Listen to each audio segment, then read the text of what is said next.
Jadi prinsip pengembangan aplikasi ini mengikuti prinsip filosofi dari penggunaan radio. Seperti kita tahu, radio sampai saat ini masih bisa bertahan dibandingkan media cetak koran. Mengapa? Karena radio bisa masuk di kamar Bapak dan Ibu. Aplikasi ini harapannya seperti itu. Bapak dan Ibu bisa mengakses informasi apapun dari kamar pribadi Bapak dan Ibu. Makanya radio itu bisa survive sampai sekarang karena dia bisa hangat, bisa sampai di ruang privasi Bapak dan Ibu karena bisa diakses keterbukaannya dimanapun. Lanjut. Setelah gambar dari hama muncul, kita klik beberapa fitur hama ini, nanti muncul deskripsinya, bagaimana pengendaliannya, dan biologinya, ciri serangannya bagaimana. Jika Bapak Ibu kurang puas dengan atau ingin memverifikasi hasil identifikasi, nanti ada fitur tanya pakar, nanti di selanjutnya akan dijelaskan. Lanjut.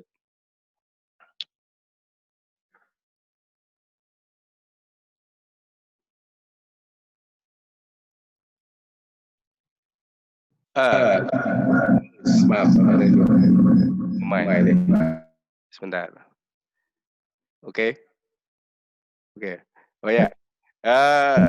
Kita lanjut ke fitur berikutnya, yaitu misalnya ingin mengklik aplikasi fitur Wijen, bisa Bapak Ibu klik, nanti muncul di sebelah kanan terkait hamanya, ketahanan informasi beberapa varietas yang tahan terhadap tungau. Ini merupakan hasil penelitian dari beberapa peneliti balitas. Lanjut.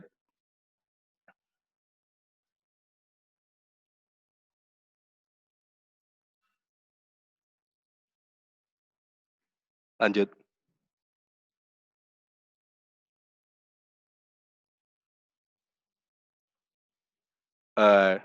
Mohon sabar ya Bapak dan Ibu, ini ya belum bisa jalan. Oh sudah. Di sininya belum. Oh baik. Kemudian ya ini mohon maaf, ini ada gangguan sedikit. Oh, tapi nggak masalah lah. Kemudian jika Bapak dan Ibu ingin mengetahui terkait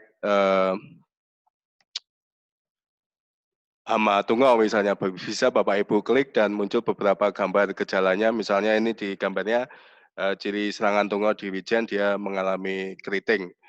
Dan beberapa teknik pengendalian ada di bagian bawahnya. Lanjut.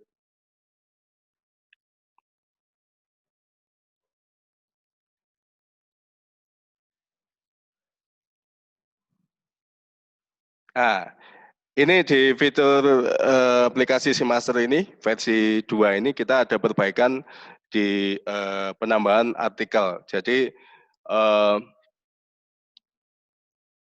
di artikel ini terdapat beberapa publikasi terkait hama maupun beberapa informasi terkait tanaman komoditas balitas. Harapannya Bapak dan Ibu bisa mengakses terseleksi di Android ini. Jadi jika Bapak dan Ibu khususnya membutuhkan informasi terkait komoditas yang ada di SeaMaster ini, kita sudah pilihkan beberapa artikel yang menarik dan terbaru yang merupakan hasil publikasi peneliti balitas. Lanjut.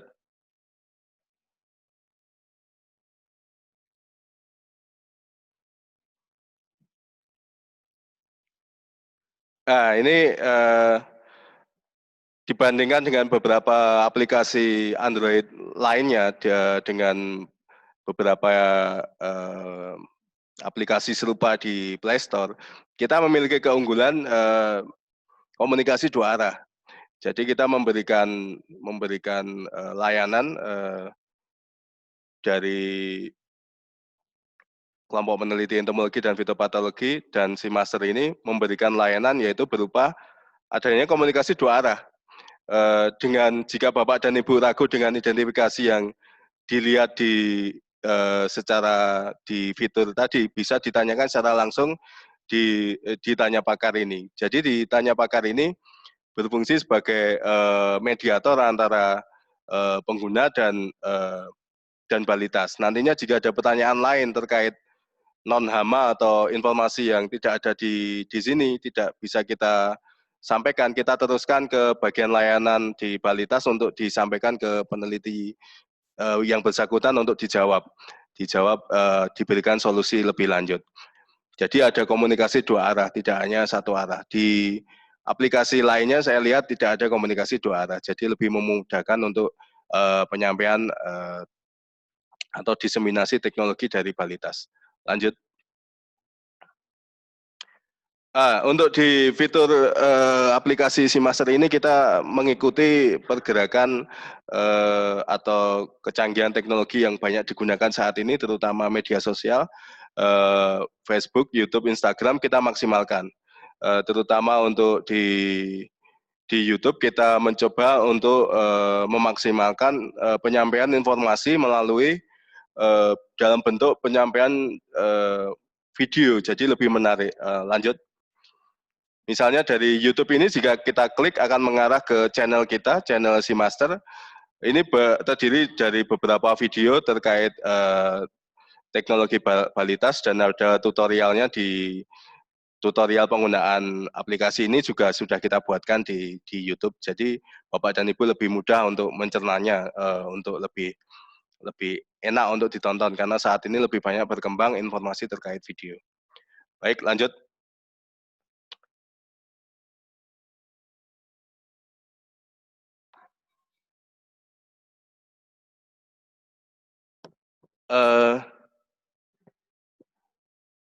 Baik, berikutnya untuk terkait pengembangan aplikasi SeaMaster ini ke depan. Lanjut. Mohon maaf ini ada sedikit gangguan Bapak dan Ibu ya.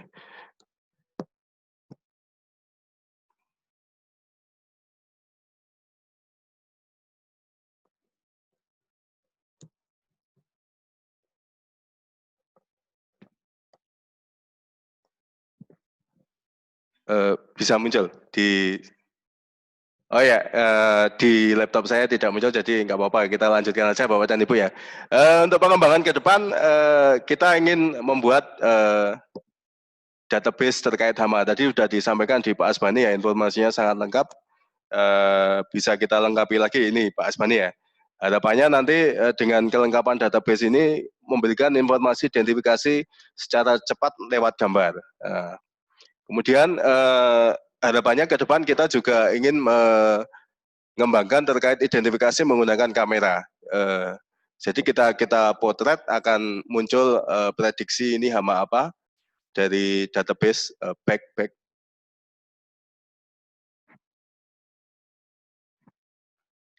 Ini terkait hamanya. Jika hasil identifikasinya masih meragukan, bisa ditanyakan di fitur tadi tanya pakar. Jadi ada komunikasi dua arah. Jadi kita bisa melakukan konsultasi terkait benar atau tidaknya dari identifikasi gambar ini. Ya. Kemudian kita juga ingin mengembangkan terkait identifikasi hama berdasarkan GPS lokator Bapak dan Ibu di HP. Ketika kita mengaktifkan GPS-nya, sudah muncul dugaan prediksi hama apa aja yang berkembang di situ.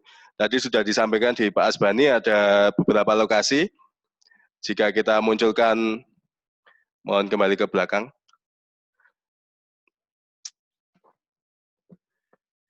Nah, ini di sebelah kanan ketika kita aktifkan GPS kita, tadi terhubung dengan datanya Pak Asbani tadi ya, beberapa lokasi. Itu harapannya bisa muncul nanti dugaan hamanya yang ditemukan di lokasi Bapak dan Ibu itu ada beberapa spesies tadi ada Cilo, Tetramora, Sacarifagus, Infus castellus. Lanjut. Nah, ini harapannya ini ke depan kita juga ingin mengembangkan pengaktifan prediksi cuaca dan serangan hama. Tadi ada ya di datanya Pak Asbani, tadi ada fluktuasi hamanya. Nah, ini harapannya ketika kita aktifkan GPS kita itu sudah terhubung dengan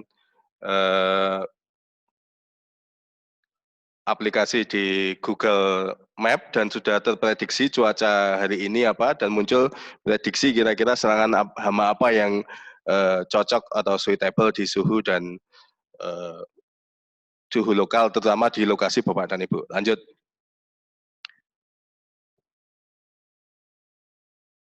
Nah, ini harapannya ini ke depan kita inginnya aplikasi ini terhubung dengan identifikasi sequence DNA. Jadi ketika Bapak dan Ibu sudah running sampel Bapak dan Ibu sudah melakukan sequence DNA dan muncul hasil seperti ini, lanjut. Nah, hasil sequence Bapak dan Ibu di sebelah kiri bisa Bapak Ibu masukkan di aplikasi ini nantinya. Harapannya kita inginnya berkembangnya seperti itu. Ketika kita masukkan di menu di Simaster versi pengembangan berikutnya nanti bisa muncul di database lokal kita. Jadi dari beberapa spesies Pak Asbani ini harapannya kita bisa lakukan database lokal di Android Simaster ini. Jadi bisa kita masukkan hasil sekuensinya bisa muncul prediksi hama apa aja ini identifikasinya secara molekuler. Dan cara berikutnya yaitu kita konekkan atau hubungkan dengan database dari NCBI. Jadi ada dua prediksi, yaitu dari database lokal kita dan dari NCBI. Karena kan di NCBI ini kan nggak semuanya dari spesies hama kita kan ada di situ. Terutama di lokal Jawa Timur ini masih belum banyak tercover. Lanjut. Baik, mungkin itu saja Bapak dan Ibu. Kami membuka kesempatan kepada Bapak Ibu untuk berkolaborasi bersama terkait pengembangan aplikasi ini karena ilmu pengetahuan itu kalau hanya satu bidang sepertinya akan sulit untuk berkembang, terutama untuk aplikasi Simaster ini. Terima kasih. Assalamualaikum warahmatullahi wabarakatuh. Saya kembalikan kepada saudara moderator. Terima kasih. Terima kasih kepada Bapak Heri dan Bapak Ibu yang berbahagia. Kami mohon Bapak Ibu juga ikut turut menyaksikan pada kesempatan ini. Ibu Kepala Balai akan sekaligus meresmikan launching dari aplikasi Simaster ini. Kepada Ibu Kepala Balai kami persilakan.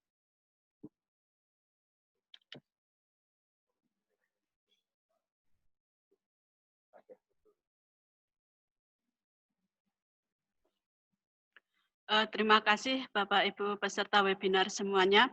Pada kesempatan hari ini Balitas akan meluncing aplikasi Simaster untuk memberikan kemudahan pelayanan bagi Bapak Ibu semua, terutama pada pandemi COVID ini dan juga bagi Bapak Ibu yang posisinya berada jauh dari lokasi kantor kami. Dengan ucapan Bismillahirrahmanirrahim, produk aplikasi Simaster ini dinyatakan di launching.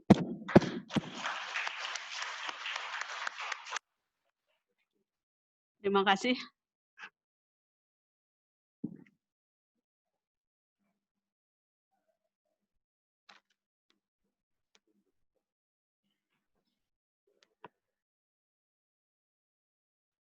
Baiklah, Bapak Ibu yang berbahagia, mari kita lanjutkan pada pemateri selanjutnya, yaitu Ibu Ruli Hamidah, SSI MSc.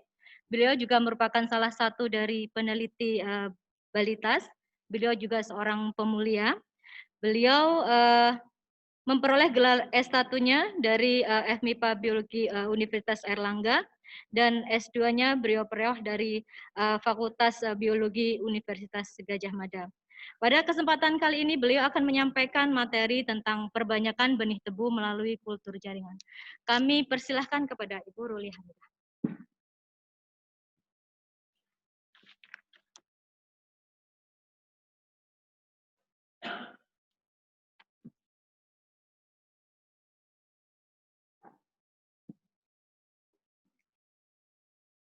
Baik, Assalamualaikum warahmatullahi wabarakatuh.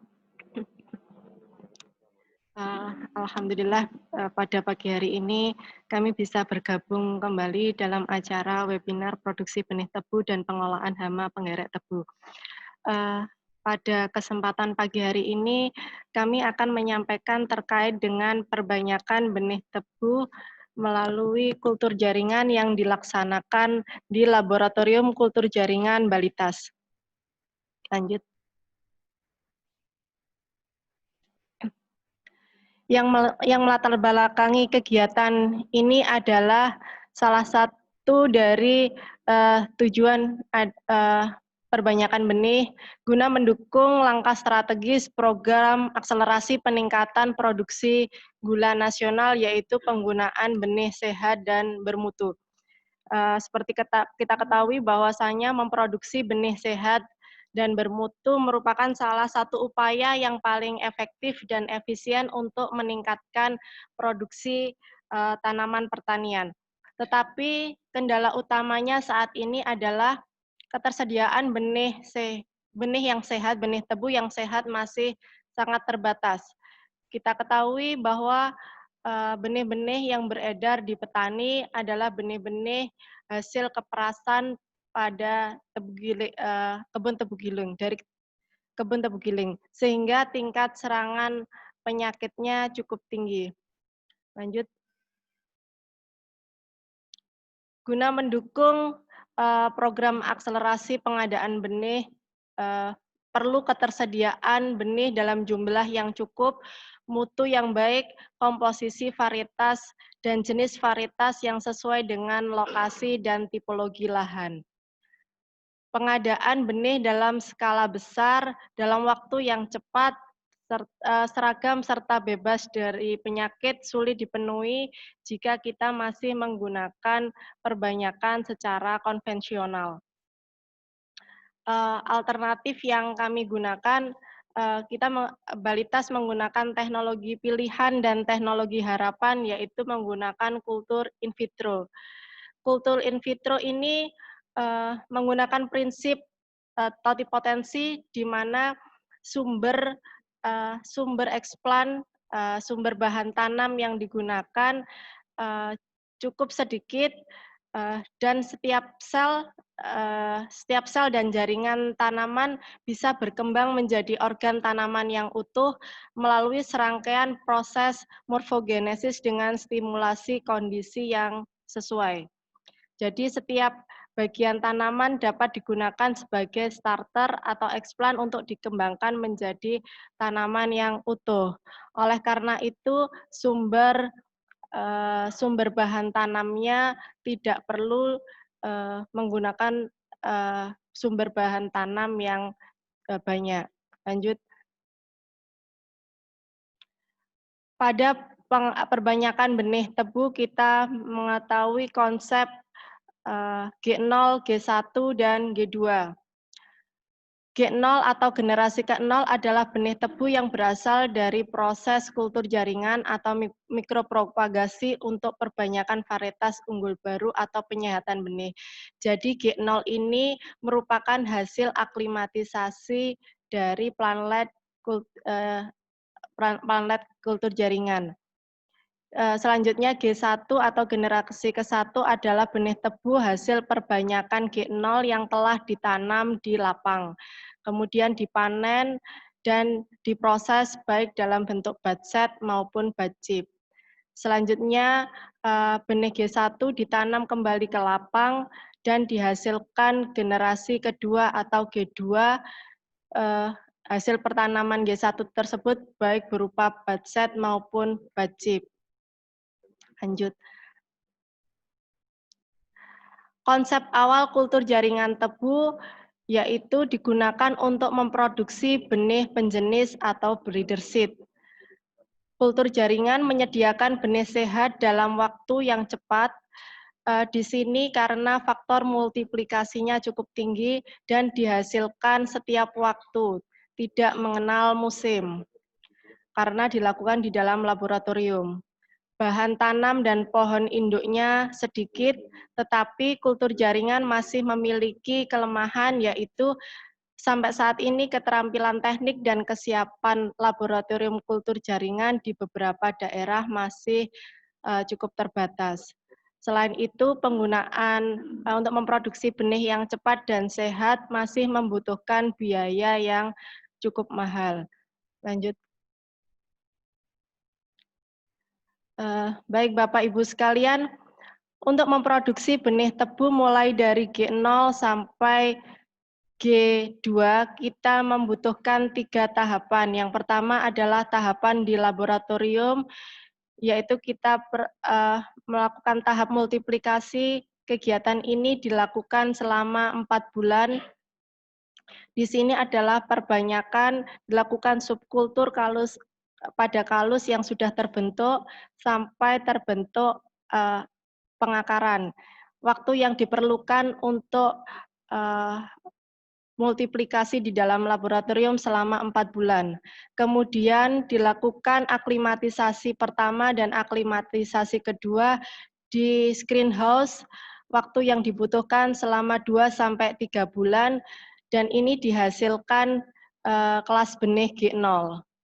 Dari kelas benih G0 ini nanti akan ditanam di lapang selama 6 bulan, 6-8 bulan, kemudian dihasilkan pertanaman G1, dan pertanaman G1 akan ditanam kembali menjadi pertanaman G2 selama 6-8 bulan. Lanjut.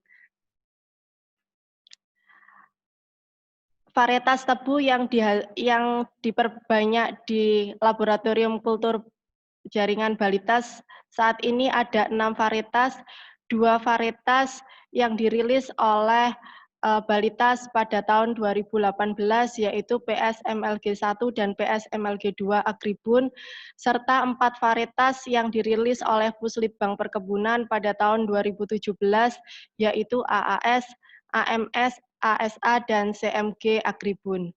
Lanjut. Kita mulai memasuki tahap produksi G0 dari laboratorium. Lanjut. Yang pertama adalah pengambilan eksplan. Eksplan yang digunakan untuk kultur jaringan ini adalah pucukan tebu. Eksplan merupakan sumber awal atau bahan tanam yang nantinya digunakan untuk perbanyakan tebu di dalam laboratorium. Kami menggunakan pucukan karena pucukan tebu yang paling banyak dan biasanya pucukan tebu ini tidak digunakan untuk bahan tanam selanjutnya, sehingga kami gunakan untuk penanaman di laboratorium. Pengambilan eksplan ini merupakan faktor yang penting karena kita harus memilih sumber eksplan yang baik, sumber eksplan yang sesuai dengan deskripsi varietasnya, dan bebas dari serangan hama dan penyakit. Selanjutnya sumber eksplan ini, pucukan tebu ini dikelupas bagian pelepah dan daunnya. Ini pengelupasan dilakukan di dalam laminar airflow. Sebelumnya dicelup dalam alkohol 76% dan dilewatkan di atas api Bunsen sampai sampai putih seperti itu. Bagian yang paling kanan sampai diperoleh disisakan 3-4 helai daun. Lanjut. Dari 3-4 helai daun yang tersisa tadi, selanjutnya dipotong-potong dari satu pucukan menghasilkan 8-12 potongan. 8-12 potongan ini nanti selanjutnya ditanam pada media induksi kalus. Formula media yang kami gunakan adalah media MS dengan penambahan 2,4 D sebanyak 4 mg per liter dan air kelapa sebanyak 10%. Formulasi media yang kami gunakan seperti ini mampu merombak eksplan dalam waktu 4-6 hari. Eksplan sudah terombak dan terbentuk kalus, maksimal 1 bulan sudah terbentuk kalus yang padat. Lanjut. Gambar yang sebelah kiri atas itu adalah kalus, bentukan kalus yang padat dari formulasi media yang kami gunakan. Selanjutnya kalus ini nanti dipotong kecil-kecil Kemudian dari potongan kalus ini nanti dimasukkan ke bagian di subkultur ke media diferensiasi. Kami menggunakan kombinasi media MS dengan NAA, kinetin, dan kasein hidrolisat. Kasein hidrolisat diperlukan untuk memperoleh biakan yang lebih tegar. Dan hasil subkultur ini diinkubasi pada suhu di laboratorium pada kondisi yang terang. Lanjut. Pada umur 1 minggu, 1 sampai 2 minggu sudah terbentuk tunas-tunas pada kalus seperti gambar sebelah kiri. Tunas-tunas yang terbentuk ini nanti selanjutnya kemudian berkembang sampai umur 1 bulan, dan pada memasuki bulan yang kedua akan terbentuk akar yang telah kompak, seperti gambar yang sebelah kanan. Akar-akar yang telah kompak selanjutnya siap dilakukan aklimatisasi. Jadi dari proses subkultur sampai dengan tahap pembentukan akar maksimal membutuhkan waktu 2 bulan. Lanjut.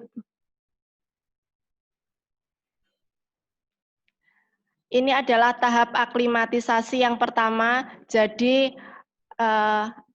rumpun planlet yang telah terbentuk selanjutnya diaklimatisasi di screenhouse dan ditanam pada kombinasi media pasir dan kompos 3:1.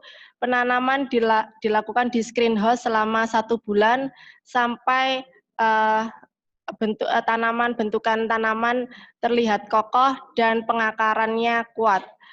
Selanjutnya dari proses aklimatisasi pertama ini dilakukan aklimatisasi kedua. Lanjut.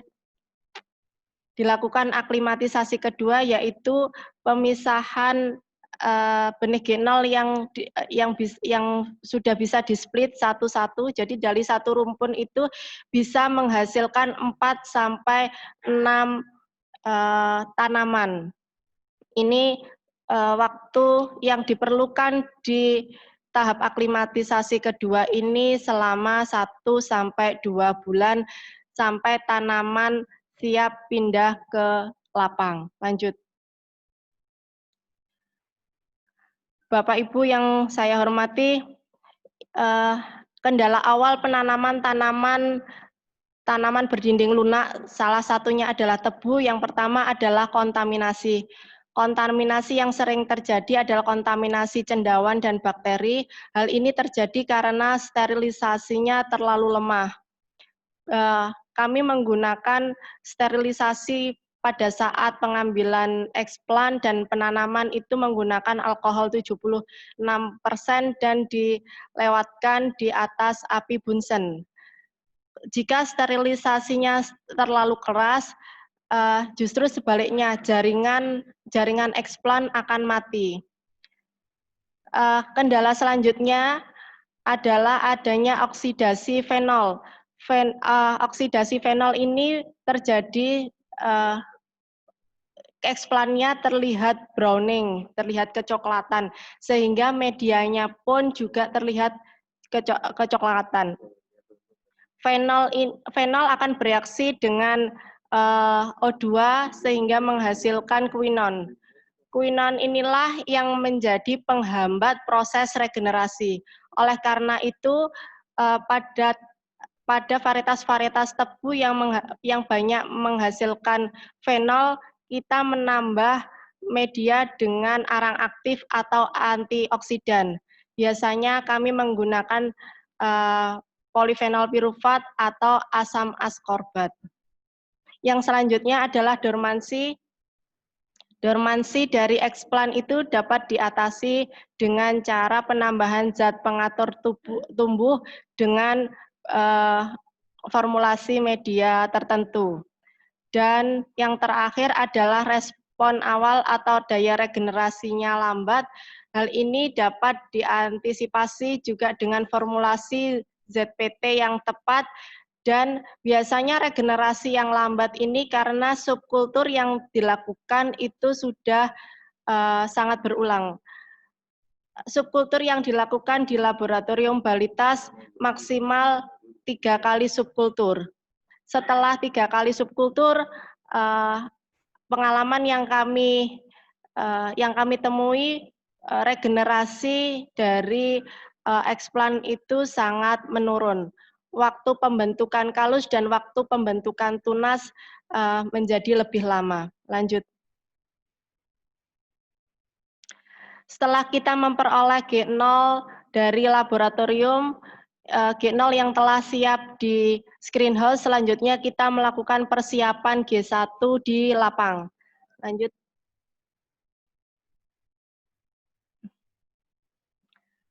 Pengadaan benih G1 dilakukan di lapang, yaitu dengan cara pengolahan lahan dengan PKP 90 sampai 135 cm dan kedalaman juring 15 sampai 20 cm dan jarak antar lubang tanam 40 sampai 60 cm. Selanjutnya benih dimasukkan, benih G0 yang telah siap dimasukkan ke dalam masing-masing lubang tanam. Lanjut. Kemudian diberi pupuk dasarnya kami menggunakan sepertiga dosis pupuk N dan dosis pupuk P sebagai pupuk dasar, dan 2/3 pupuk N dan pupuk K-nya diberikan pada umur 1 sampai 1,5 bulan setelah tanam. Lanjut. Terkait dengan pemeliharaan, pengendalian gulma dilakukan pada awal tanam, yaitu pada saat tebu berumur rata-rata 3 sampai 4 bulan. Kemudian pembumbunan dilakukan minimal 2 kali, yaitu pada umur 1 dan 2 bulan setelah tanam. Monitoring hama dan penyakit dilakukan mulai awal sejak umur 1 bulan, dan dilakukan rogging untuk menjaga mutu dari benih tanaman tebu. Tanaman benih tebu tidak dilakukan klentek untuk menjaga mutu fisiologis dari benih mata benih tebu. Selanjutnya. Kemudian pada umur 6 sampai 8 bulan, ketika tanaman tebu sudah memiliki minimal 9 ruas, bisa dilakukan pemanenan. Pemanenan hanya diambil pada ruas tebu bagian tengah.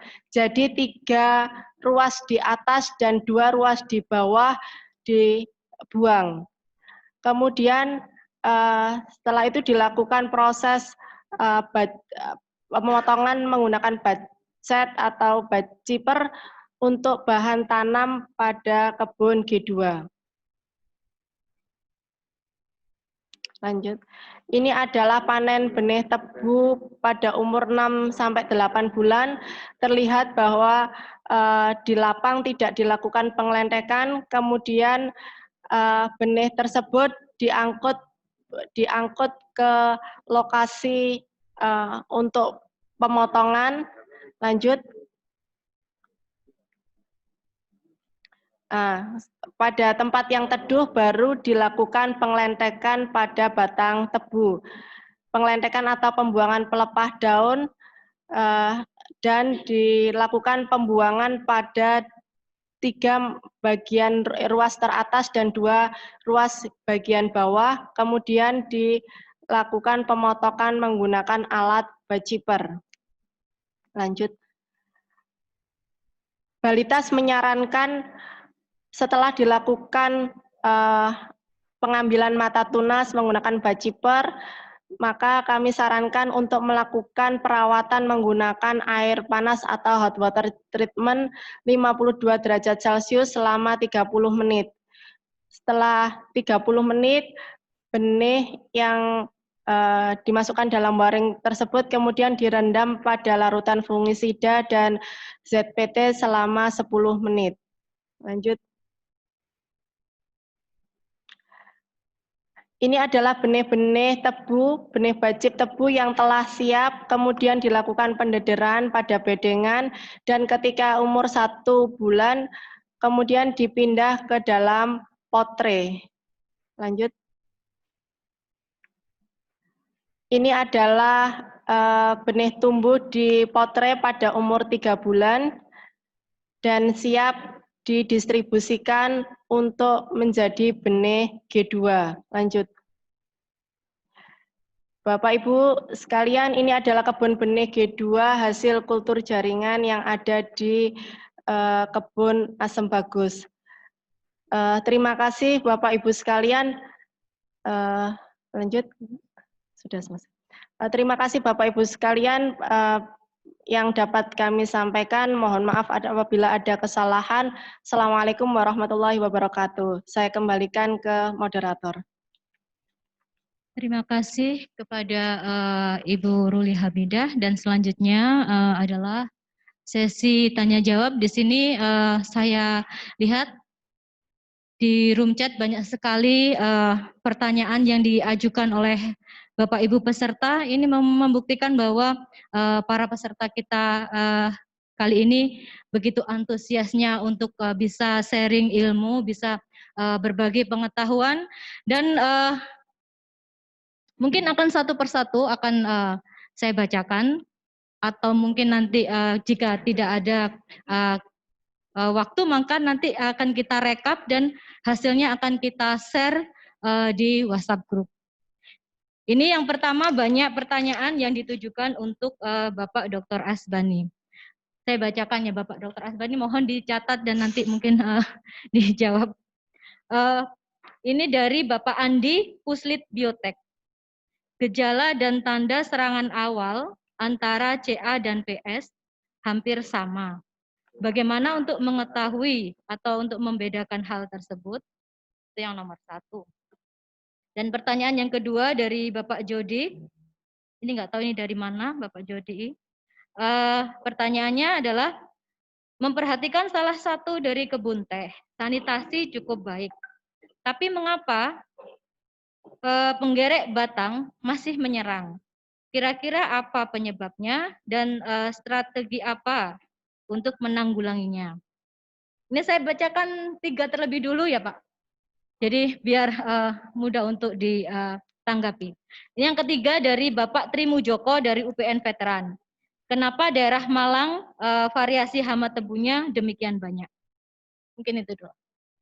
Atau nanti saya mohon bantuan dari Bapak Ibu pemateri untuk bisa membantu saya merekap dari pertanyaan yang masing-masing diajukan oleh peserta, karena terlalu banyak sekali. Jadi nanti mungkin akan saya berikan kesempatan untuk masing-masing pemateri untuk menjawab tentunya atas panduan saya juga. Mungkin untuk pertama Bapak Dr. Asbani untuk menjawab terlebih dahulu pertanyaan-pertanyaan yang telah saya bacakan tadi.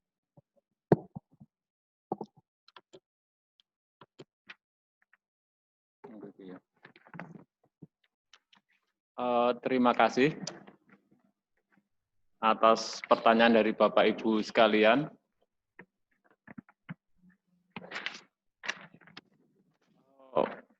Saya sudah mencoba mereka beberapa pertanyaan, dan mungkin agak berbeda dengan yang Ibu Farida tadi ya. Bolehkah saya memilih kira-kira yang Maaf Pak, terlalu banyak? Iya, saya tadi soalnya memantau dari awal. Mungkin dari chatroomnya Bapak sudah tertinggal di atas.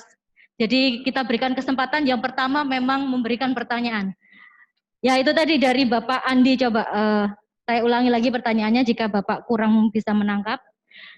Gejala dan tanda serangan awal antara CA dan PS itu hampir sama. Bagaimana cara mengetahui hal tersebut atau cara membedakannya? Itu yang pertama. Dan pertanyaan yang kedua dari Bapak Jody, memperhatikan salah satu kebun tebu, sanitasi cukup baik. Tapi mengapa penggerek batang masih juga menyerang? Satu-satu. Atau untuk menyingkat? Terima kasih. Boleh saya menjawab? Untuk pertanyaan Pak Andi, untuk kedua hama ini antara Siloaerosilus dan Sacchariphagus memang agak susah dibedakan. Kecuali kita bisa menemukan serangganya, imago maupun ulatnya. Kemudian dari Bapak Jody, sanitasi sudah baik. Saya belum begitu paham, ini tanaman dewasa, maksud saya sudah beruas atau belum? Kalau yang saya bahas tadi adalah tanaman yang masih pertumbuhan awal. Kayaknya tidak jelas pertanyaannya, kurang jelas, mohon bisa ditambah lagi, atau mungkin nanti bisa saya jawab lewat email. Saya sebenarnya sudah mencoba merangkum beberapa. Yang terakhir dengan observasi saya di beberapa tempat di Malang dan di sekitarnya.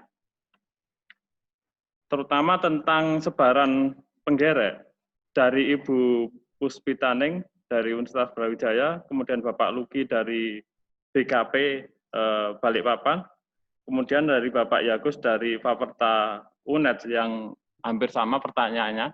Boleh saya jawab, Bu Farida? Tentang sebaran hama. Kenapa di sini agak berbeda di Karangplosos ini? Maksud saya di kebun percobaan Karangplosos ini agak berbeda dengan yang di sekitarnya. Bulugur itu masih Karangplosos juga. Itu dominannya Silosacchariphagus. Maaf, Siloinfus castellus untuk tanaman tebu muda. Padahal di sini adalah Tetramura. Itu pertama, kemungkinan hama masuk itu mungkin bisa dari aktif, dia terbang, atau bisa terbawa dari bahan tanam yang kita bawa dari luar. Perlu diketahui bahwa di sini dulu bukan kebun tebu, ada bahan tanam dari luar ditanam di sini, sehingga bahan tanam dari luar membawa penggerek, terutama Tetramura. Sementara sebenarnya yang ada di sini itu, yang bukan di kebun kita, karena kebun kita itu bukan tebu, itu adalah Siloinfus castellus sebenarnya. Itu salah satu kemungkinan. Karena kalau dilihat dari agroekosistem, iklim itu hampir sama antara kebun kita, ketinggian 500-an lebih dengan Bulugur yang hanya berjarak sekitar 4 kilo, ketinggian 600-an meter. Hampir sama. Dan di sana tebu sudah lama ditanam, sementara di tempat kita hanya baru beberapa tahun terakhir. Itu tentang mengapa kok di jenis dan sebaran dan populasinya untuk di kebun kita berbeda dengan sekitarnya. Itu. Terima kasih. Atau mungkin nanti saya pilih lagi yang saya jawab kalau bisa. Baik, Bapak Ibu para peserta, mohon maaf jika ada keterbatasan kami untuk menjawab semua pertanyaan karena ini cukup banyak memang. Jadi mungkin jika ada yang terlewat, maka nanti kita rekap menjadi satu file dan nanti akan kita share di grup webinar. Dan ini ada yang menarik Pak Asbani dari Ibu Siti Rahmah, BPTP Sulawesi Tenggara. Berdasarkan hasil penyebaran hama, apakah telah ada penelitian yang dilakukan di daerah Sulawesi? Jika ada, maka jenis hama penggerek apa yang mendominasi kerusakan dan kira-kira berapa persen kerusakannya? Mungkin bisa dijawab yang di Sulawesi. Terima kasih Ibu Farida. Kalau saya belum pernah melakukan survei di sana, tapi tim Balitas pernah. Bapak Heri Prabowo mungkin bisa menambahkan Pak, survei di Sulawesi Selatan, di Bone. Di mana Pak? Di Bone, Jamin Takalar.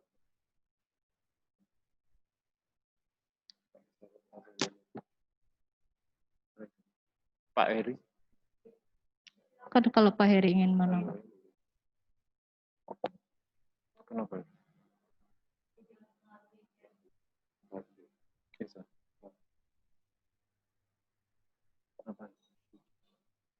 Baiklah, kita lanjutkan satu lagi Pak. Ini dari untuk Pak Asbani. Dari Bapak Mulyono Swito, PT Adi Karya Gemilang. Pertanyaannya adalah bagaimana teknis efektivitas penggunaan trikograma baik secara waktu aplikasi maupun jumlah yang harus diaplikasikan serta interval pengulangan aplikasi. Yang kedua, apakah bahan kimia atau furadan akan efektif untuk meredam pada fase awal sebelum tebu muda atau masa tunas? Bisa ditangkap, Pak? Iya. Untuk penggunaan musuh alami, terutama untuk tebu muda, selama ini tidak pernah dilakukan karena umumnya pelepasan parasitoid itu dilepas saat tebu sudah beruas, bukan di awal. Itu. Kemudian untuk penggunaan furadan, berhubung di sini pengalaman belum pernah ada, saya hanya membaca dari literatur. Itu beberapa menggunakan aplikasi ke tanah bisa menggunakan insektisida yang diaplikasikan ke tanah. Dan perlu diingat bahwa serangga ini terutama larvanya itu berpindah tempat dari tanaman satu ke tanaman yang lain.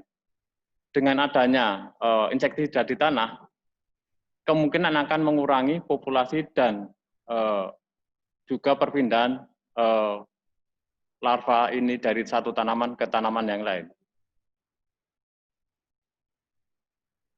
Masih ada lagi Bu Farida? Ini ada pertanyaan untuk Pak Heri. Saya bacakan untuk Pak Heri ya. Jadi saya membaca berdasarkan masuknya ini ya. Jadi soalnya kadang masuknya tidak harus untuk Pak Asbani aja, tidak harus. Jadi saya bacakan sesuai dengan urutan masuknya pertanyaan. Ini ada pertanyaan dari Bapak Yagus Wijayanto dari Faperta Universitas Jember. Ditujukan kepada Bapak Heri Prabowo. Pertanyaannya, ingin tahu sejumlah berapa artikel yang digunakan untuk membangun aplikasi ini. Dan yang kedua, jika digunakan untuk prediksi lokasi hama, model apa yang akan digunakan? Silahkan Pak Heri.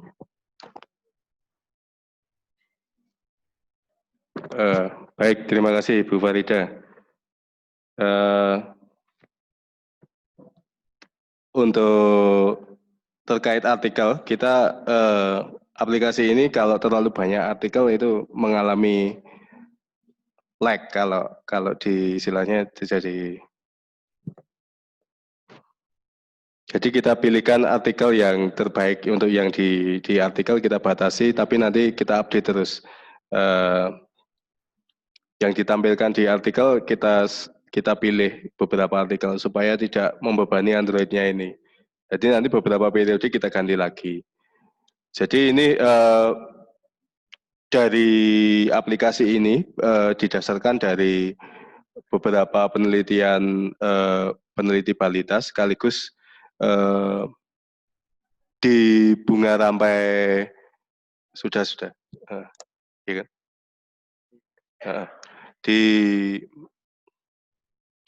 Dari bunga rampai tebu di Balitas ini kita pindahkan ke Android, dan dari beberapa penelitian dari Pak Asbani, Prof. Subiakto, Pak Dwi Hadi Sunato, peneliti Balitas. Itu ya, terima kasih Bu Farida. Ini ada lagi Pak, dari Ibu Nanang Sumantri dari instansi PT Santos Agro Abadi. Pertanyaan ditujukan kepada Bapak Heri Prabowo. Pertanyaannya, apakah aplikasi ini ada fitur print out-nya sehingga bisa kita cetak dan gratis. Kemudian fitur print out yang ada seperti fitur print out yang ada di web P3GI. Terus apakah komunikasi dua arah di aplikasi itu bisa sampai 24 jam? Monggo dijawab. Baik, terima kasih Bu Farida. Kita tidak ada aplikasi print out memang, tapi lebih mengutamakan komunikasi dua arah. Untuk prosedur layanan yang tertampil yang secara resminya jam 7.30 sampai jam 16.00 jam kerja. Tapi kita tetap akan melayani jika ada WA yang masuk di fitur tanya jawab. Akan kita usahakan tetap dilayani walaupun di luar jam kerja. Slow respon mungkin respon yang lambat mungkin dialami pada beberapa pertanyaan karena kita komunikasikan dulu dengan tim. Jadi kita bicarakan dahulu dari versi SeaMaster yang awal kan ada beberapa pertanyaan di luar komoditas kita, misalnya pertanyaan terkait padi. Tetapi kita berusaha hubungkan dengan teman kita di balai lain yang menangani terkait tanaman pertanyaan di SeaMaster. Kalau ada respon lambat, biasanya pada jam-jam malam itu biasanya tetap ada masuk, tapi kita tetap berusaha untuk kita jawab. Itu pengalaman dari versi pertama, SeaMaster pertama. Terima kasih. Baiklah, ini ada pertanyaan awal sekali ini dari Bapak Purwono, Institut Pertanian Bogor, yang ditujukan kepada Ibu Ruli Hamidah. Berapa waktu yang diperlukan untuk menyiapkan dari perbanyakan kultur jaringan sampai benih G3 setara dengan KBD? Dan jika benih untuk KTG digunakan untuk bagal, berapa harga per mat jika menggunakan benih kuljar? Monggo ditanggapi Ibu Ruli. Baik, terima kasih atas pertanyaannya. Pak Purwono itu salah satu pengajar kami ketika BIMTEK pertama di Bogor dulu. Baik, Bapak, terima kasih atas pertanyaannya. Apa yang pertama tadi? Saya ulangi lagi pertanyaannya. Berapa waktu yang diperlukan untuk menyiapkan dari perbanyakan kultur jaringan sampai benih G3 setara KBD? Waktu yang diperlukan untuk perbanyakan benih melalui kultur jaringan mulai dari G0 sampai dengan G3, kami rata-rata 24 bulan, 18 sampai 24 bulan. Jadi 4 bulan dilakukan tahap multiplikasi di laboratorium, 2 bulan dilakukan aklimatisasi di screenhouse, dan masing-masing 6 bulan untuk 3 tahapan di lapang, mulai G1, G2, dan G3. Untuk terkait dengan harga benih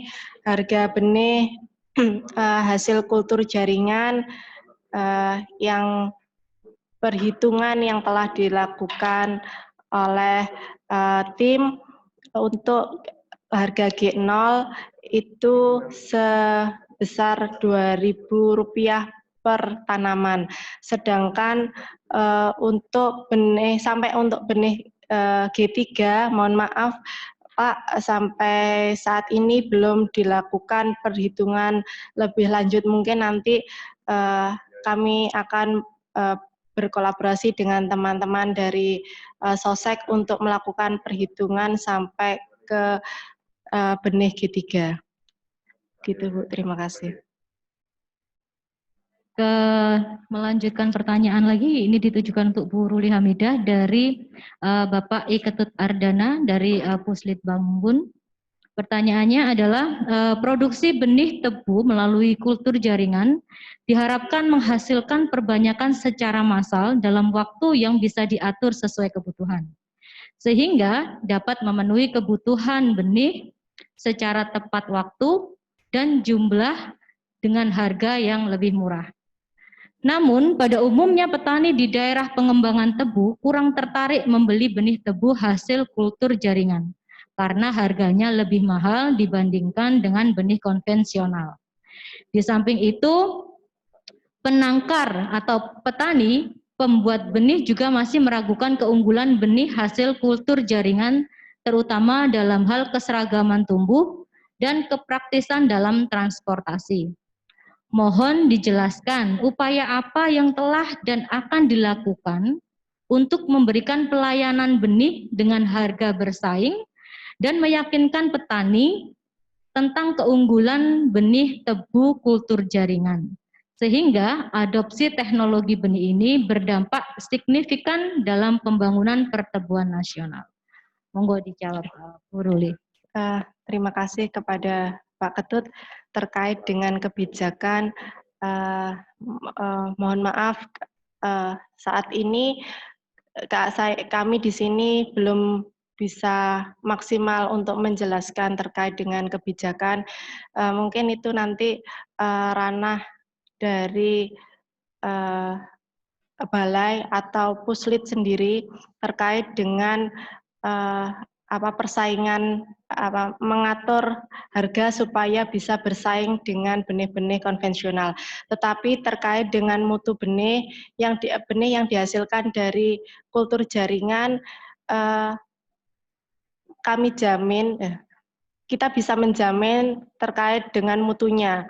Benih dari kultur jaringan menghasilkan benih yang sehat, di mana mulai dari awal proses penanaman eksplan, proses multiplikasi, jika eksplannya tidak sehat atau eksplannya ada serangan penyakit, maka tidak bisa berkembang. Sehingga ini menjadi seleksi awal terbentuknya benih dengan mutu yang baik. Selain itu, terkait dengan kebenaran varietas, pihak pemulia juga melakukan pendampingan atau melakukan logging secara berkala terhadap kebenaran varietas. Jadi ketika proses penanaman di lapang G1, G2, kami mendampingi untuk melaksanakan logging terkait dengan kebenaran dan kesehatan benih. Begitu Bu Moderator terkait dengan harga benih dan kebijakan. Mohon maaf, di sini kami tidak punya wewenang, tidak bisa menjelaskan lebih lanjut. Terima kasih. Baik, ini ada lagi, banyak ini penggemarnya Ibu Ruli Hamidah. Ini dari Puslit Gula, PTPN 10 dari Ibu Alfarina yang mengajukan pertanyaan kepada Ibu Ruli Hamidah. Apakah Balitas sudah pernah mencoba metode TIS, Temporary Immersion System, pada tanaman tebu? Dan apakah metode TIS ini lebih efektif diterapkan pada kultur jaringan tebu dengan skala komersial? Monggo Bu Ruli. Terima kasih Ibu Alfarina. Balitas sampai saat ini belum pernah mencoba menggunakan metode TIS perbanyakan tebu menggunakan metode TIS Temporary Immersion System. Ke depan kami berencana untuk terus mengembangkan teknologi perbanyakan tebu untuk menghasilkan perbanyakan benih tebu yang lebih efektif dan efisien lagi dengan harga yang lebih terjangkau dengan teknologi yang lebih sederhana. Kami kemarin sudah berkomunikasi terkait dengan peralatan untuk mendukung metode TIS Temporary Immersion System, dan rencananya ke depan kami akan mencoba penggunaan alat tersebut untuk perbanyakan benih. Terima kasih. Terima kasih. Ini ada pertanyaan untuk Bapak Nur Azbani dari Ibu Asnia, Universitas Halu Oleo. Pertanyaannya, apakah sudah ada pengendalian dengan menggunakan mikroba antagonis untuk hama penggerak batang? Jika sudah ada, mikroba jenis apa dan bagaimana aplikasinya? Terima kasih. Monggo Bapak Asbani. Terima kasih Ibu Farida.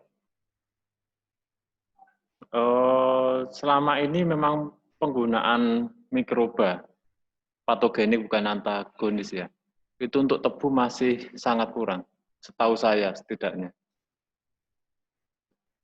Jadi memang belum berkembang. Nah, untuk hama-hama penggerak tebu yang di awal ini sebenarnya untuk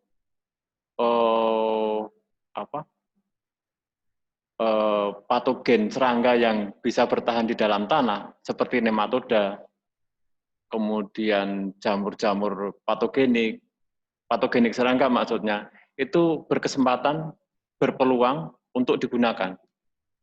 Berbeda dengan yang penggerek yang berada di atas permukaan.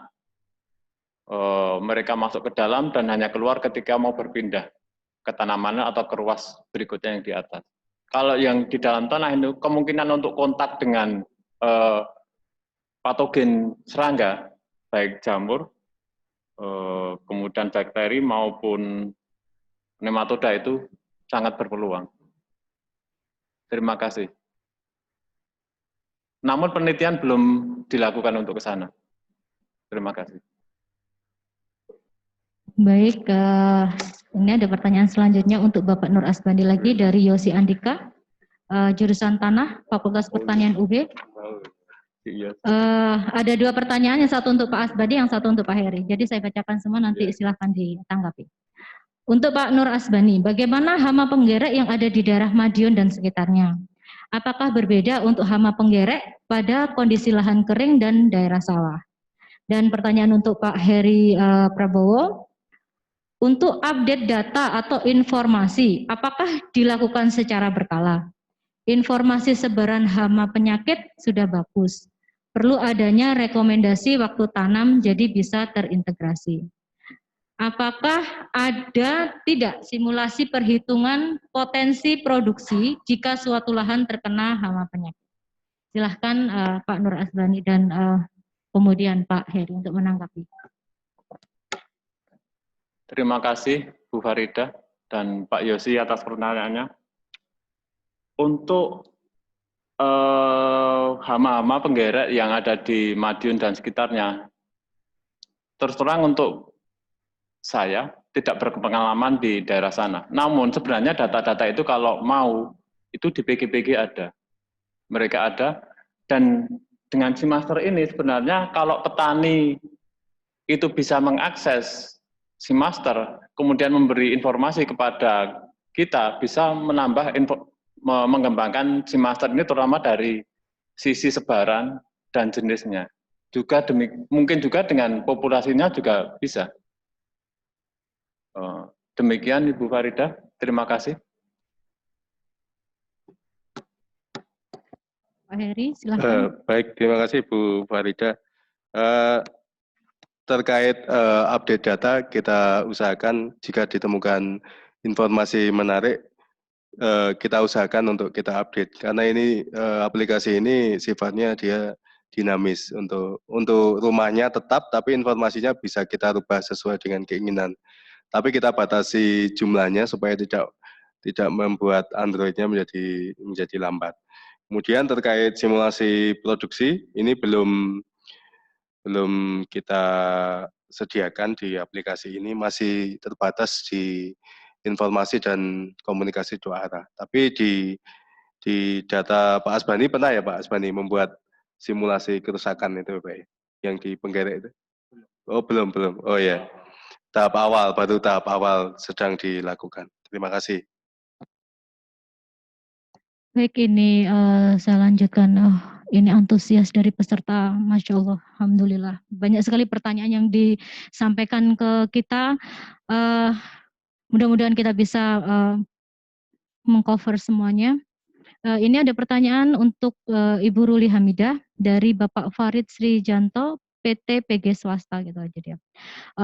Berapa banyak MP atau manpower yang dibutuhkan untuk menghasilkan 1,5 juta tanaman G1 setiap bulannya dari awal aklimatisasi?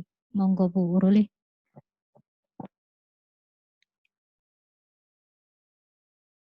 Jadi terima kasih atas pertanyaannya.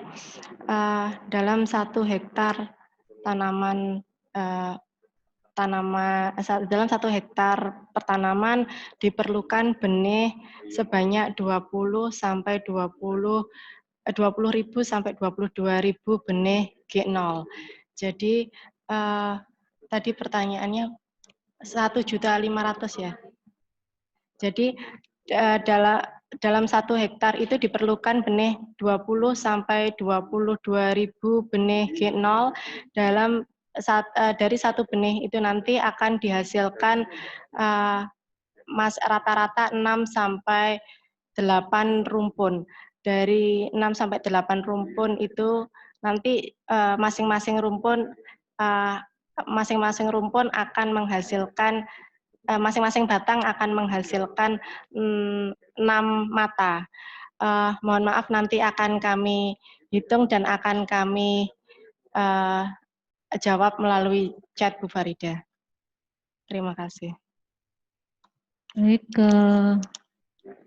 ini selanjutnya ada untuk Bu Ruli juga ini melanjutkan dari Ibu Maria Wulan Purwuji dari Balai Perlindungan Perkebunan di Kebun Provinsi Jawa Barat. Bertanya berapa persen keberhasilan benih kuljar ini di lapangan? Silahkan Bu Ruli. Dari hasil penelitian kami dan pengamatan kami di lapang, mulai dari proses awal aklimatisasi, fase keberhasilan fase aklimatisasi 85% di greenhouse, mulai dari aklimatisasi pertama dan aklimatisasi kedua. Kemudian benih yang tumbuh di lapang, hasil dederan di lapang itu sudah menunjukkan persen keberhasilan yang lebih tinggi. Jadi sudah dilakukan pendederan dan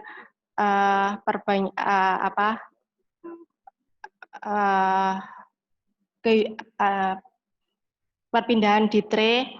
Jadi tingkat keberhasilannya sudah lebih dari 85%. Hasil pengamatan kami di kebun percobaan, keberhasilannya antara 85 sampai 90% dari benih kultur jaringan dengan perawatan dan sistem budidaya yang sesuai dengan SOP perbenihan. Terima kasih. Baik, selanjutnya pertanyaan ditujukan untuk Bapak Nur Asbani dari Indra Fuadi, UPT Proteksi Tanaman Perkebunan, Tanaman Pangan dan Hortikultura Provinsi Riau. Beberapa spesies penggerek batang tebu sama dengan penggerek batang padi. Bagaimana jika kedua tanaman tersebut ditanam secara berdampingan? Terus kemudian pertanyaan selanjutnya, apakah APH trichogramma bisa dikembangkan oleh petani? Dan pertanyaan yang ketiga, apa teknik pengendalian yang efektif untuk penggerek tebu? Bisa ditangkap Pak Asbani? Bisa. Ya, silahkan untuk ditanggapi.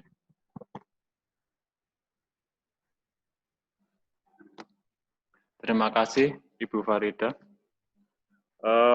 Untuk pertanyaan tentang penggerek batang di padi dan di tebu, hanya sedikit yang sama. Tapi yang penggerek batang yang penting-penting baik di tebu dan di padi itu berbeda. Misalnya Psilosacchariphagus maupun Aurelisius tidak ada di padi. Dan juga sebaliknya, yang di padi yang penting tidak ada di tebu, jadi aman, tidak masalah. Kemudian tentang trichogramma, apakah bisa diproduksi oleh petani? Bisa. Bu Khalifah itu orang biasa aja sudah bisa, karena teknologinya itu sederhana. Dengan cara yang sederhana, kita petani bisa mengembangkan trichogramma. Tentunya dengan bimbingan dari orang-orang yang tahu. Kemudian untuk pengendalian yang efektif. Efektif itu manjur ya, tapi efisiensinya belum tentu. Dipites, dibunuh dengan tangan, itu efektif tapi tidak efisien. Sehingga kita harus mencari efisien dan efektif. Dan itu mungkin tidak hanya mengandalkan satu cara pengendalian, tapi dikombinasikan dengan yang lain. Misalkan varietasnya yang tahan. Kemudian dikombinasikan dengan penggunaan parasitoid atau musuh alami yang lain. Dan juga waktu tanamnya bagaimana? Waktu tanamnya pas nanti pas waktu tanaman itu ada, pas populasinya tinggi atau tidak. Kalau di tebu memang tidak semudah nanam yang lain karena terkait dengan musim giling juga, pengaturan waktu tanam ini. Kemudian memang yang terakhir dengan bahan kimia, tapi kalau bisa seminimal mungkin. Demikian Ibu Farida, terima kasih. Ini ada pertanyaan juga yang ditujukan untuk Bapak Nur Asbani dari Ibu Saptariyani, Isbun Provinsi Jawa Timur. Berapa persen kehilangan produksi tebu apabila terkena serangan hama cilo maupun yang lain? Monggo Pak. Banyak yang ke sini ya, yang di tengah ya. Hanya fans berat nih. Kalau untuk yang penggerek tebu muda ini tadi, untuk data di Indonesia minim sekali. Bahkan untuk mencarinya susah sekali. Saya harus merunut ke pustaka-pustaka lama. Itu tadi yang disebutkan Ruina itu katanya hama ini yang silo infus kasel itu hampir punah tahun 39, tahun 40 berdasar survei dia, Ruina. Kemudian survei P3GI juga yang tahun 2000 berapa itu bersama BSS itu dari 900 lebih titik survei itu tidak menemukan silo infus castellus. Sehingga untuk mengetahui itu berapa kerusakan kerugiannya, terutama untuk tebu-tebu muda, serangan di waktu muda, itu kita belum punya data. Dan kedepannya, makanya di dalam saran tadi untuk penelitian ke depan, itu perlu kita lakukan. Demikian Ibu Farida. Terima kasih. Baik, selanjutnya pertanyaan ditujukan untuk Bapak Heri Prabowo dari Bapak Slamet Teguh Santoso di Sbun Provinsi Jawa Timur. Mohon dalam aplikasi SeaMaster dapat diberikan fitur printout. Oh sudah ya, tadi sudah dijawab. Dan artikel dapat di-download dalam bentuk PDF. Dan mohon disertakan ruang tanya jawab yang dapat dilihat pertanyaan dan jawabannya. Itu Pak, jadi mungkin ini seperti masukan ya. Terus ini ada lagi untuk Pak Heri. Di sana belum ada penyakit-penyakit tanaman tebu. Apakah nanti akan disediakan di aplikasi?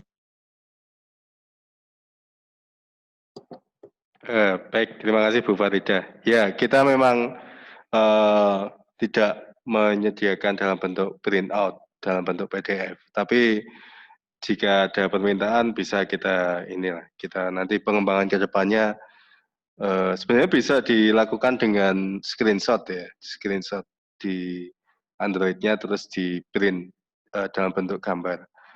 Tapi kalau ingin dalam bentuk PDF bisa nanti kita fasilitasi di pengembangan berikutnya. Kemudian terkait ruang tanya jawab memang kita buat sistem konsultasi, jadi konsultasi tertutup. Tidak kita tampilkan dalam bentuk, tapi bisa nanti ini sebenarnya SeaMaster ini dalam bentuk dua ini sebenarnya.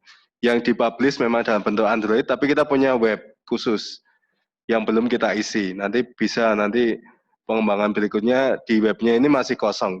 Bisa kalau yang di SeaMaster 1 dulu kita berbasis web, bisa dibuat tampilan web dan tampilan Android. Untuk yang karena permintaan banyak di Android, kita melepas di web. Ternyata sekarang malah banyak minta di pertanyaan tertulis di online itu lebih enak dilihat di web sebenarnya, tidak di Android. Tapi kalau ingin seperti itu bisa kita coba diskusikan nanti untuk pengembangan ke depan bagaimana. Terkait informasi lain terutama penyakit sebenarnya sangat penting. Nanti mungkin pengembangan berikutnya kita tambahkan apa khusus untuk tebu sendiri, hama dan penyakit atau bagaimana nanti bisa diputuskan oleh Balai, arah pengembangannya bagaimana.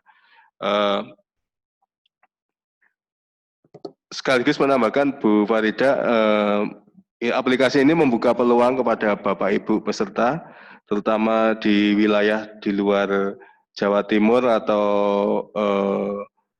Sumatera,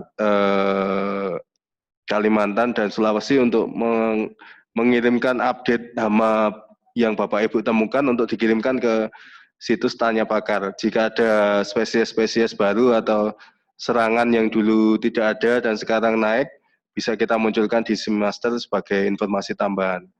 Karena kita memiliki keterbatasan mobilitas saat ini dan tentunya anggaran kita tidak bisa menjangkau daerah-daerah khusus. Kalau kita lihat di peta sebaran tebu ini kan di Sumatera banyak, Sulawesi banyak. Kita terakhir survei Balitas dengan Asia itu tahun 2017, hama dan penyakit, 2017-18 ya kalau nggak salah. Di seminar di Balitas sekitar tahun 2000, beberapa tahun yang lalu. Jika ada informasi dari Bapak dan Ibu terkait hama dan baru, bisa dikirimkan fotonya di Tanya Pakar, nanti dikirimkan ke Pak Asbani supaya bisa kita data. Iya Pak Asbani ya. Terima kasih Bu Farida. Ada lagi pertanyaan untuk Bapak Heri Prabowo dari Bapak Terry Paki dari Faperta Universitas Halu Oleo. Apakah ada persyaratan yang harus dipenuhi untuk dapat mengakses informasi atau artikel mengenai deskripsi masing-masing hama penggerek pada aplikasi Simaster, Pak? Bu Farida, Kendari ini ya.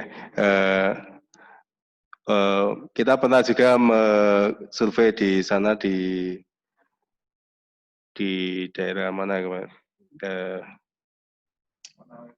Konawe ya Pak Budi ya. Satunya lagi yang PG baru itu ya, yang gagal pembentukan. Di sana banyak tebu-tebu pengembangan baru dan namanya sepertinya banyak yang eksotik ini Pak Asbani. Kalau misalnya bisa dikirimkan gambar-gambar terbaru terkait hamanya ataupun sampelnya, kita dengan senang hati menerima. Untuk sampel dalam bentuk mati, alkohol 70%, bisa kita deskripsi dan munculkan di Simaster kalau misalnya ini jenis berbeda. Kemudian karena kita ini institusi pemerintah yang bersifat layanan, aplikasi ini gratis, bebas untuk diunduh, tidak berbayar. Penggunaan informasinya bebas dan tidak berbayar, kecuali jika ingin melakukan publikasi mungkin secara ilmiah bisa izin terlebih dahulu dengan penulisnya. Tertulis di situ di bagian bawah deskripsinya itu ada penulisnya siapa. Terima kasih. Bisa melakukan citasi maksudnya di itunya, di karya jika dipublikasikan dalam bentuk karya tulis ilmiah. Terima kasih. Satu lagi Pak Heri. Dari Bapak Yagus Wijayanto, Faperta Universitas Jember. Sebaran sangat terkait dengan space atau ruang. Apakah update sebaran itu didasarkan hanya pada informasi data sekunder ataukah berdasarkan prediksi keruangan atau spatial prediction? Silahkan. Terima kasih Bu Farida, ini menarik sekali ya. Ini untuk pengembangan aplikasi ini masih sangat terbuka lebar, cuma kita sangat terbatas dengan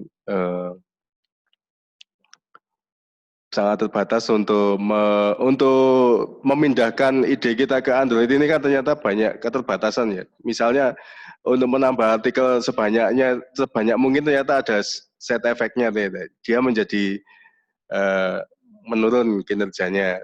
Itu pertama. Sebenarnya kalau sebarannya ini kita masih berdasarkan tidak berfokus untuk sebaran saat ini ya. Masih berfokus identifikasi, bantuan identifikasi yang awalnya dulu secara konvensional membawa buku, sekarang hanya tinggal membawa HP. Jadi ketika kita masuk di lahan tebu yang berukuran rata-rata PKP-nya 1 meter sampai 130 cm. Kalau membawa buku kan cukup terganggu, kalau membawa HP kan lebih enak. Itu langkah awal kita kemajuannya, inovasinya di situ pertama. Kedua, untuk pengembangan sebarannya ini kalau lebih bagus, memang semakin luas kita melakukan survei dari misalnya Jawa, dari Jawa Barat, Jawa Tengah, Jawa Timur, per kecamatan, per daerah, itu kan lebih bagus sebenarnya. Tapi memang kita terkendala di tenaga dan biaya. Tapi jika kita membangun bersama lewat tanya pakar dan lewat WA mungkin bisa kita bangun bersama ini untuk sebarannya ini terutama untuk update-nya itu lebih bagus datanya, lebih bersih. Nah, tadi sudah disampaikan Pak Asbani ya. Untuk Pak Asbani sebarannya aja masih terbatas ya Pak Asbani, Jawa Timur ya. Jawa Timur, Jawa Tengah mungkin. Jawa Timur tidak semua, karena memang untuk keliling semua dan menemukan probabilitas menemukan hewannya kan juga ya pakai data sekunder bisa. Ya, mengambil data laporan yang ada di PG mungkin bisa diintegrasikan bersama di Simaster ini. Terima kasih. Satu lagi untuk Ibu Ruli Hamidah dari Bapak Nanang Sumantri PT Santos Agro Abadi. Apakah perbanyakan benih secara kultur jaringan ini kedepannya bisa diterapkan seperti mudahnya pekerjaan budidaya hidroponik yang sudah begitu mudah untuk dinikmati oleh masyarakat luas? Karena bahan dan peralatan serta materi hidroponik sudah begitu mudah diperjualbelikan. Jadi apakah kedepannya akan bisa diadopsi oleh masyarakat luas, Bu Ruli Hamidah? Silahkan ditanggapi. Terima kasih Bu Farida. Kemungkinan besar ke depan teknologi kultur jaringan akan semakin berkembang dan akan memudahkan para pengguna. Saat ini sudah banyak diperjualbelikan media yang telah siap untuk penanaman kultur jaringan secara online.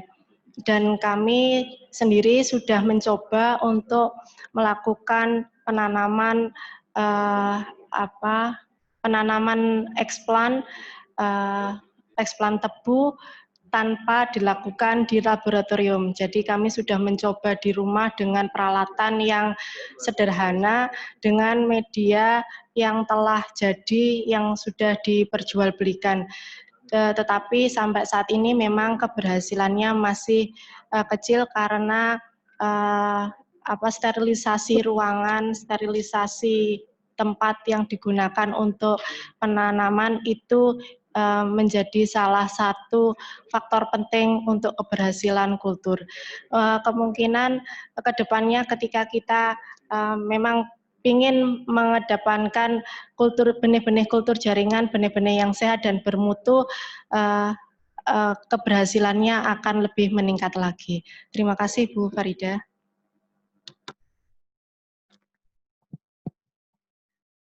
Baiklah Bapak Ibu peserta yang saya hormati, tidak terasa waktu berjalan begitu cepat.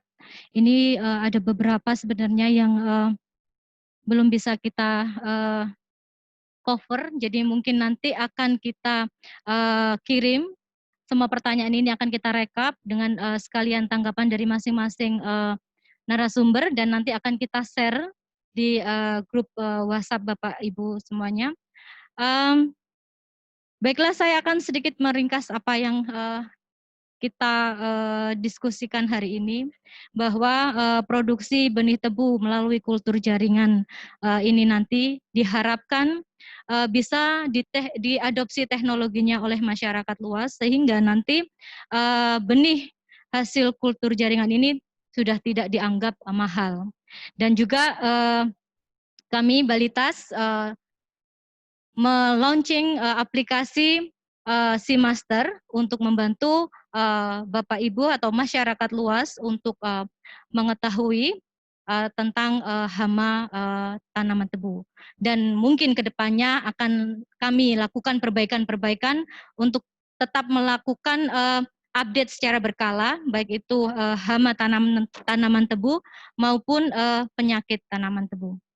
Baiklah, terima kasih banyak atas perhatiannya, terima kasih banyak atas kesediaan meluangkan waktu untuk mengikuti webinar Balitas yang pertama ini. Ini artinya nantikan webinar Balitas yang lainnya. Insya Allah akan kami informasikan, baik itu melalui sosial media Balitas di Facebook ataupun di Instagram. Baik, saya kembalikan, kita beri aplaus dulu untuk ketiga narasumber kita hari ini. Dan saya selaku moderator mohon maaf yang sebesar-besarnya apabila ada kekurangan di sana sini, mohon maaf. Dan saya kembalikan kepada host. Terima kasih.